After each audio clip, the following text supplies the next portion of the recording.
જૂનાગઢ માંગરોળ નજીક રખડતા ઢોરને કારણે અકસ્માત સર્જાયો છે। ઢોર રસ્તા પર આવી જતા કાર થાંભલા સાથે અથડાઈ। સમગ્ર ઘટનાના સીસીટીવી ફૂટેજ છે એ સામે આવ્યા છે।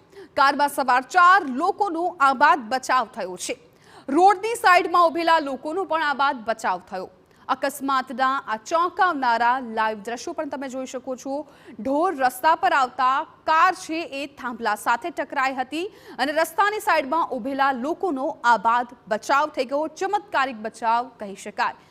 ફરી રખડતા ઢોરને કારણે એક અકસ્માત સર્જાયો છે, જેમાં અનેક લોકોના જીવ જઈ શકતા હતા, પરંતુ સદનસીબે જે બાજુમાં ઉભેલા લોકો છે તેમનો જીવ બચી ગયો છે અને કોઈ મોટું નુકસાન નથી થયું। અકસ્માતના આ ચોંકાવનારા લાઈવ દ્રશ્યો પણ આપ જોઈ શકો છો કે કેવી રીતે આ કાર છે એ રસ્તા પરથી પસાર થતી હતી અને ઢોર છે એ રસ્તા પર આવતા આ કાર છે એ ઝાડ સાથે ટકરાઈ જાય છે।